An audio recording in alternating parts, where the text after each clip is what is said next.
बात कही है कि इंसान का क्या है वो तो बोलकर निकल जाता है, सामने वाले इंसान को उस बात से निकलने में सालों लग जाते हैं। नमस्ते दोस्तों, मैं हूं आरजे कार्तिक। एक बड़ी छोटी सी कहानी और ये सच्ची घटना है। हमारे देश के मुख्य चुनाव आयुक्त रहे टी.एन. शेषन साहब अपनी आत्मकथा में लिखते हैं। उन्होंने बताया था कि एक बार हम छुट्टियां मनाने के लिए मसूरी जा रहे थे, उत्तर प्रदेश के रास्ते से जा रहे थे। परिवार मेरा साथ में था। तो पत्नी ने सड़क किनारे बाहर की तरफ देखा कि बया के घोंसले जो हैं पेड़ों पर लटक रहे हैं। तो उन्होंने इच्छा जाहिर की कि घोंसला जो है एक लेकर के चलते हैं, 2 घोंसले लेकर चलते हैं, घर में सजावट के काम आएंगे। तो हमने अपनी कार रुकवा दी, ड्राइवर से कहा कि जाओ जाकर के घोंसला उतार लाओ।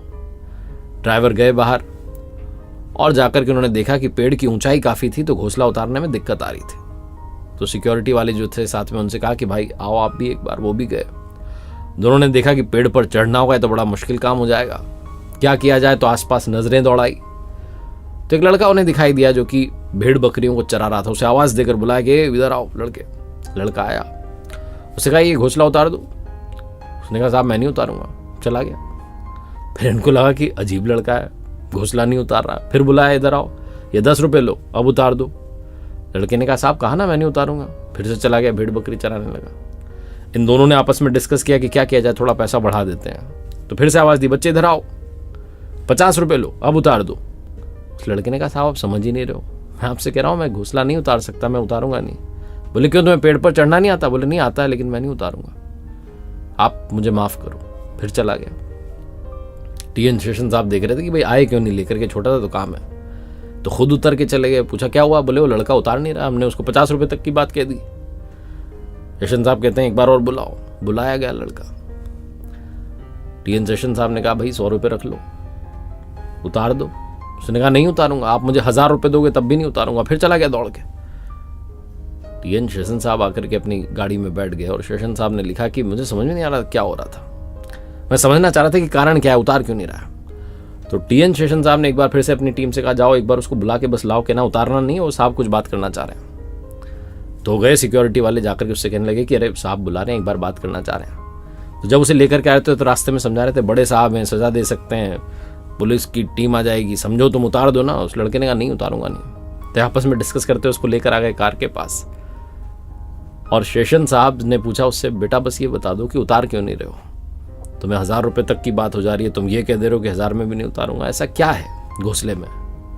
उस लड़के ने जो कहा वही इस कहानी का सार है। उसने कहा कि साहब मैं घोंसला कैसे उतार सकता हूँ, शाम में जब चिड़िया आएगी और अपने बच्चों को नहीं पाएगी तो उस पर क्या बीतेगी, आपने ये नहीं सोचा। ये बोलकर के लड़का चला गया।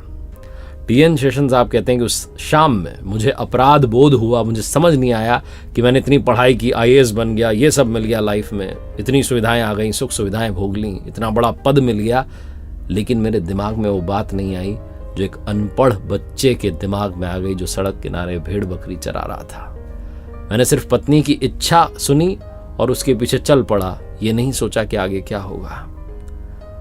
जो शिक्षा है कई बार वो भी आपको नहीं समझा पाती, संस्कार जो बात समझा देते हैं वो कई बार शिक्षा से भी समझ में नहीं आती। इसलिए संस्कार की वैल्यू करना शुरू कीजिए, अपने घर में अच्छे संस्कार लाना शुरू कीजिए, अच्छे संस्कारों के साथ आगे बढ़ना शुरू कीजिए। और जैसा मैंने कहा कि आपकी वाणी से कभी किसी को चोट ना पहुंचे, आपके व्यवहार से कभी किसी को चोट ना पहुंचे, इस बात का ख्याल रखिए कि इंसान का क्या है, वो तो बोल के चला जाता है, सामने वाले को उस बात से निकलने में कई साल लग जाते हैं। तो ऐसा कुछ मत बोल देना जिसकी वजह से सामने वाला परेशानी में रहे। एक बार फिर से वही बात कर दिखाओ, कुछ ऐसा कि दुनिया करना चाहे आपके जैसा। देखते रहिए हर सोमवार सुबह 9:30 बजे मेरे साथ एक नई कहानी, हर शुक्रवार सुबह 9:30 बजे।